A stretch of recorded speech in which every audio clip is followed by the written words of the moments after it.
भाई जो गुरु बचन पे डट गे, कट गे फंद 84 के। कोई तो कहता है मैं एमएलए बन जाऊं, आशीर्वाद दियो। हम उसको भगत ही नहीं मान रहे, उसको कहते तू जा राजनीति कर ले, फिर देख लिए जब तेरे विराज माटी हो लिया तब आ जाएगी। क्या कह रहे हैं गुरुदेव कि हम तो उसको भगत ही नहीं मानते, और ये कहते हैं कि तू भक्ति बाद में करना, पहले तू एमएलए बन ले, पहले तू सरपंच बन ले, पहले तू राजनीति कर ले, और जब तेरे ढंग से दुर्गति हो जाए ना तब आ जाना भक्ति करने के लिए। ये हाल है संगत का वर्तमान में, सतलोक आश्रमों से जुड़ी हुई संगत का, और ऐसे लोगों की गुरुदेव के सामने प्रार्थना लेकर जाने वाले गुरुदेव के परिवार का ये हाल है 30 साल के बाद भी। इसलिए परमात्मा ने सात संगतियां शुरू करवाई है, अलग से अपने बच्चों, परमात्मा ने अलग से अपने बच्चों की छटनी शुरू की है। ये सारी ड्रामेबाजियां देखकर आश्रम में भी यही चलता था, इसी प्रकार की प्रार्थनाएं। तो गुरुदेव कह रहे हम तो उसको भगत ही नहीं मानते। अब सोचो भाई और बहनों, अब वर्तमान में गुरुदेव के परिवार के द्वारा जो संगत से गंदी राजनीति करवाई जा रही है, कभी कांग्रेस को वोट डलवाना गुरुजी का आदेश बताकर, कभी बीजेपी को वोट डालना गुरुजी का आदेश बताकर, नरेंद्र मोदी की रैलियों में भक्तों को बसों में बैठा कर ले जाना गुरुजी का आदेश बताकर। अब सोचिए, क्या ये आदेश वर्तमान में आपके गुरुदेव के हैं? क्या हिसार जेल से हमारे गुरुदेव ऐसे आदेश देंगे? गुरुदेव तो इस गंदी राजनीति से कितना दूर हैं, कितनी नफरत करते हैं परमात्मा। राजनीति तो काल का रूप है, काल का रूप है। तो सोचिए वर्तमान में ये सारे आदेश कौन दे रहा है? ये कमांडर बन के कौन बैठा है जो गुरुदेव के नाम की आड़ में संगत को ठग रहा है? इसको कहते हैं काल प्रेरणा। ये हैं वो काल के दूत, काल के एजेंट, जो हमें भगत दिखाई देते हैं, जो हमें कोऑर्डिनेटर दिखाई देते हैं, जो हमें गुरुदेव के बेटा बेटी भाई बंधु रिश्तेदार दिखाई देते हैं। अरे सतगुरु का विधान है, सतगुरु का सत्संग, सतगुरु के क्या विचार हैं। किसी भी महापुरुष को पहचानने के लिए उसके विचारों को सुनना जरूरी होता है। परमात्मा कहते हैं साधु शब्दा परखिए, दुख पड़े घरनार, और सूर वीर जब जानिए जब रण बाजे तलवार। मालिक कहते हैं संत की, भगत की, साधु की, उसके वचनों से, उसके वाणियों से, उसके शब्दों से उसकी पहचान होती है। तो गुरुदेव राजनीति के विषय में क्या शब्द कह रहे हैं कि यह आशीर्वाद हमारे पास नहीं मिलेगा गंदी राजनीति का, यहां तो भक्ति करनी है तो आओ। तो सोचिए बरवाला कांड 2014 के बाद और 2024 तक जो ये गंदी राजनीति करने के पीड़े पर्चे, कोऑर्डिनेटरों की तरफ से आदेश, गुरुजी के बेटा बेटियों की तरफ से भक्तों को राजनेताओं के पीछे लगाना, सोचिए ये ज्ञान विरुद्ध आदेश संगत को कौन दे रहा है? अब समझ में आ जाने चाहिए भाई और बहनों, इस भक्ति मार्ग पर सत्संग चलेंगे, सत्संग, किसी कोऑर्डिनेटर के आदेश नहीं चलेंगे, किसी के बेटा बेटी के आदेश नहीं चलेंगे। ये भक्ति मार्ग है, भक्ति मार्ग, और सत्संग इस भक्ति मार्ग का संविधान है। और यह सत्संग रूपी संविधान आज भी चलेगा और कल को गुरुदेव के जाने के बाद भी चलेगा। और जो भगत भाई बहन इन सत्संगों के आधार से चलेगा, भक्ति करेगा, वो अंत में जीत में रहेगा। बाकी 90% संगत धोखा खा चुकी है, धोखा। तो क्या कह रहे हैं गुरुदेव राजनीति के विषय में? अब सोच लो। ये है वो तत्व ज्ञान जो सार निकाल कर दे दे आपको। कोई तो कहता है मैं एमएलए बन जाऊं, आशीर्वाद दियो। हम उसको भगत ही नहीं मान रहे, उसको कहते तू जा राजनीति कर ले, फिर देख लिए जब तेरे विराज माटी हो लिया तब आ जाएगी। तो हमारा नियम हमारे भगवान का बताया है, जितने हमारा नियम हमारे भगवान का बताया हुआ नियम है। ये नियम है गुरुदेव का, परमात्मा का नियम है कि भक्ति में साथ में राजनीति नहीं चलती। अब सोचिए, क्या भगवान अपना खुद का नियम तोड़ेगा आज? क्या भगवान खुद का नियम तोड़ के और नरेंद्र मोदी की भोपाल की रैली में भक्तों को भेजेगा? नरेंद्र मोदी की सोनीपत के गोहाना की रैली में क्या अपने भक्तों को बसों में भरकर जाने का आदेश देगा? अरे अगर भगवान ही अपना नियम तोड़ेगा तो भक्ति कौन करवाएगा? तो वर्तमान में क्या काल का षड्यंत्र चल रहा है और किस कदर भगत समाज ने ज्ञान को आधार बना के चलना चाहिए, ये शिक्षा देते हैं ये सत्संग। क्योंकि ये विशेष संदेश है, विशेष।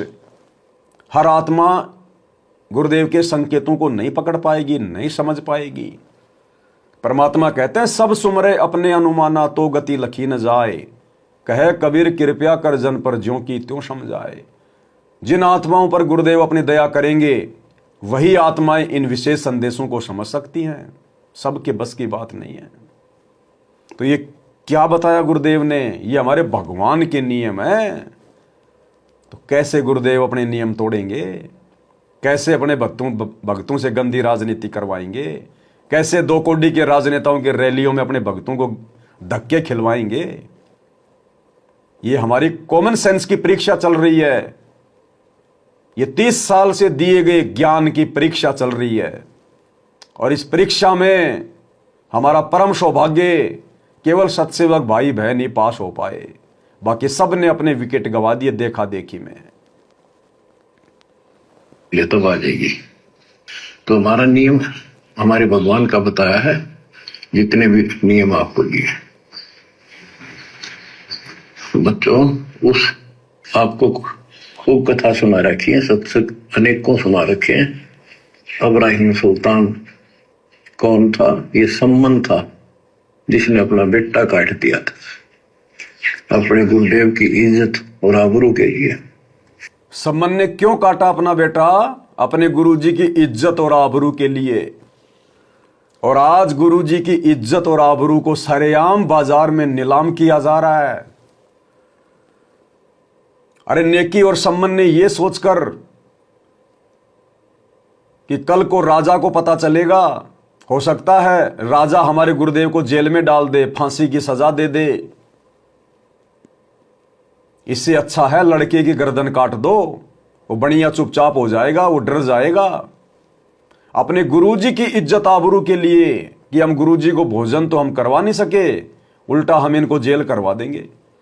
अपने गुरु की इज्जत के लिए अपना इकलौता बेटा काट दिया और आज अपने गुरुदेव की इज्जत को सरेआम मार्केट में नीलाम किया जा रहा है।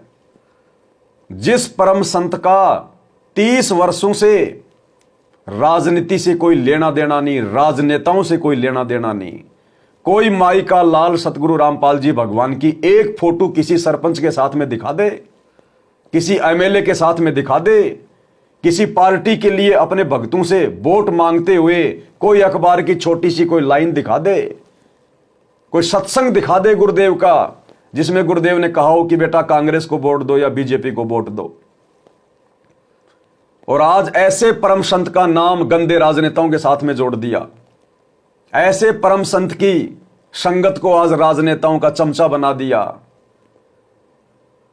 2019 में कांग्रेस सरकार को वोट डलवाए गए गुरुजी का नाम लेके और भक्तों को डरा दिया पीला पर्चा निकाल के, अगर वोट नहीं डालोगे तो गुरुद्रोही हो जाओगे, आश्रम में नहीं घुसने दिया जाएगा। अब भैया तुमने 2019 में कांग्रेस को वोट डलवाए गुरुजी का नाम लेके, अब बीजेपी वाले गुरुजी को गालियां देंगे या नहीं देंगे? बीजेपी वाले गुरुजी की बेइज्जती सरेआम बाजार में उछालेंगे नहीं उछालेंगे? कि ये संत रामपाल जी भी बड़े दोगले हैं। हमने तो सुना था कि ये बड़े महाज्ञानी है, तत्वज्ञानी है, सतलोक की बात बताते हैं, इनका राजनेताओं से कोई मतलब ही नहीं है। ये तो सरेआम राजनीति करने लग गया। जैसे ही जेल में गया तुरंत राजनेताओं के तलवे चाटने लग गया और अपने भक्तों को आदेश दे दिए। तो बताओ बीजेपी वालों ने 2019 में गुरुजी को कितना भला बुरा कहा होगा, कितनी निंदा चुगली गुरुदेव भगवान की हुई होगी। उन बेचारे भोले भाले व्यक्तियों के भी कर्म फुड़वा दिए। और जैसे ही आया 2024 तो गुरुदेव के परिवार ने, इन कोऑर्डिनेटरों ने कांग्रेस के खिलाफ पीले पर्चे निकाल दिए कि अब की बार गुरुजी का आदेश है बीजेपी को वोट डालना है, जो बीजेपी को वोट नहीं डालेगा वो गुरुद्रोही हो जाएगा। गुरुजी का सख्त आदेश है। अब वो कांग्रेस वाले गुरुजी को गालियां निकालेंगे कि यार ये तो वास्तव में महादोगला आदमी है, 2019 में तो हमारे पक्ष में आ गया, अब ये बीजेपी के पाले में चला गया। अरे ये तो राम रहीम से भी गया गुजरा आदमी, राम रहीम हमेशा बीजेपी के साथ में ही रहा। ये तो 5 महीने में कांग्रेस में जाता है, 5 महीने बीजेपी वालों की गोद में जाता है। ये संत रामपाल जी तो बड़े दोगले आदमी। आज सरेआम ये तत्व ज्ञान लेने के बाद गुरुदेव भगवान की इज्जत नीलाम की जा रही है, नीलाम गंदे राजनेताओं के साथ में जोड़कर। कौन करवा रहा है? काल। ये है सूक्ष्म चाल, ये है काल का षड्यंत्र कि जाओ जोग जीत संसारा, जीवन माना कहा तुम्हारा। तो जोग जीत के रूप में तो थे परमात्मा, यही तो परमात्मा थे, और आज ही आ गए ना। आज कौन इनकी बात मान रहा है? काल ने सही तो कहा था कि जाओ जोग जीत संसारा, जीवन मान कहा तुम्हारा। तू चाहे कितना ज्ञान दे लेना, तेरी एक बात का असर नहीं होगा उनके ऊपर।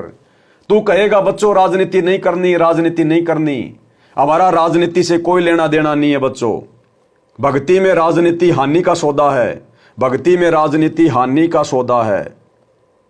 लेकिन तुम्हारी कोई बात नहीं मानेगा, तुम्हारा ही नाम ले लेके उल्टा तेरे भक्तों से राजनीति करवाएंगे। आज वो ही हो गया।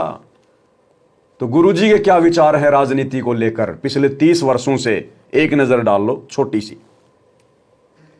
जाते हैं वो अपना जीवन नाश करते हैं, कहते हैं जैतन राजपाट भी चाहिए हमारा धर ले ध्यान। वैसे तो हमने राजपाट की आवश्यकता नहीं, सबसे बड़ा हानि का सौदा है जो राजनीति में जाते हैं वो अपना जीवन नाश करते हैं। भक्त को राजनीति के आसपास भी नहीं जाना चाहिए। वोट देना हो नेक आदमी देखकर वोट देना, किसी ऐसे भाव में भावुक होकर किसी के कहने से और या कोई पार्टी विशेष देखकर आप अपना वोट देकर पाप के भागी मत बनना, क्योंकि आपके द्वारा दिया गया वोट से जो चुना हुआ व्यक्ति है यदि वो गलतियां करता है तो उसका रेशो में पाप आपको भी लगेगा। तो ये ध्यान रखना है, अपने वोट का सदुपयोग करना है, करो कितना, क्योंकि राजा तो एक चुनना ही पड़ेगा व्यवस्था बनाए रखने के लिए, इतनी सी बात। लेकिन स्वयं उस व्यवस्था में सड़ना नहीं, आपने परमात्मा पाना है, यहाँ से मन हटाना है। और यहाँ के राजाओं की क्या स्थिति है, हम इतिहास पढ़ा करते हैं। मोहम्मद गौरी ने इतनी बार चढ़ाई करी, 16 बार चढ़ाई करी, फिर विजयी हुआ, विजय होकर के कला तोड़ दिया, इतने तो मानस आदमी मरवा दिए और 5-7 वर्ष से राज्य करा, फिर मृत्यु को प्राप्त हो गया, गधा बना अंडा। वही क्या था मोहम्मद गौरी। तो हम इन बकवादों को याद करके उन इतिहासों को अब दोहराएंगे। अब हम उन बकवादों को याद करके उन इतिहासों को दोहराएंगे और इस कलयुग की पिछली पीढ़ी में हम गलतियां नहीं करेंगे, ना किसी के झांसे में आएंगे। तो सतगुरु के तो वचन क्या हैं राजनीति को लेकर, और सतगुरु का कलयुगी परिवार काल प्रेरणा से भगत समाज से क्या करवा रहा है, इतना स्पष्ट आपकी आंखों के सामने है। उसके बाद भी यदि हमारी आंखें नहीं खुल रही हैं तो वे काल सिर पे बैठा है। तो 90% संगत जो आज गुरुदेव की गैर हाजिरी में इन सतलोक आश्रमों में जा रही है, उनके प्रत्येक आदेशों को फॉलो कर रही है, पीले पर्चों को गुरुजी का आदेश मान रही है, कोऑर्डिनेटरों को अपना भगवान मान रही है, सिर पे काल बैठा है, काल। अब परमात्मा कहते हैं अगर वोट डालना है तो नेक आदमी देखकर वोट डालो। अरे नेक आदमी जब हमारे भगत ही नहीं रहे तो जगत में कोई नेक आदमी कहां होगा। अरे सतगुरु से इतना ज्ञान लेने के बाद जब भगत ही राजनीति में घुस रहे हैं, राजनेताओं के चमचे बन रहे हैं, तो जगत में नेक आदमी कहां मिलेगा। तो किसको वोट डालें। और स्पष्ट कर दिया गुरुदेव ने कि आपके द्वारा चुना गया व्यक्ति यदि गलतियां करेगा उसी अनुपात में आपको भी कर्म भोगने पड़ेंगे। तो बताओ ये वर्तमान के राजनेता तो बनते किस लिए हैं? 2 पैसे खाने के लिए, अपना जो है मतलब कि घर बनाने के लिए, उल्टे सीधे काम करने के लिए। कोई सरपंच बन जाता, कोई एमएलए बन जाता, सबसे पहले तो वो उसकी ये कोशिश है कि मुझे दारू के ठेके का लाइसेंस मिल जाए,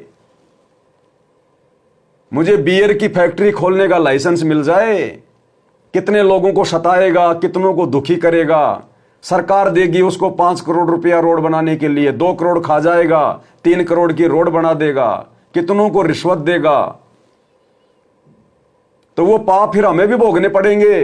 तो हम क्यों ऐसी व्यवस्था में सड़ें? अरे बाकी दुनिया बतेरी है, वो चुन लेगी अपना राजा, चुन लेगी अपना एमएलए, हम नहीं वोट डालेंगे तो क्या हो जाएगा? तो ये है सतगुरु का ज्ञान। और आज सतगुरु का परिवार क्या करवा बैठा भगत समाज से। भाई और बहनों, वापस सतगुरु की तरफ लौटना 90% संगत के लिए बड़ा मुश्किल है, बहुत मुश्किल है। काल ने बुद्धि चारों तरफ से लॉक कर रखी है। अगर भगवान दया कर दे, सतगुरु दया कर दे, तो कोई आत्मा उधर से निकल के साथ संगति में आ सकती है, अन्यथा भाई ये जन्म अपना बर्बाद। भाई जो गुरु बचन पे डट गए, कट गए फंद 84 के, कट गए फंद 84 के, कट गए फंद 84 के। भाई जो गुरु बचन पे डट गए, कट गए फंद 84 के, कट गए फंद 84 के, कट गए फंद 84 के। भाई जो गुरु बचन पे डट गए,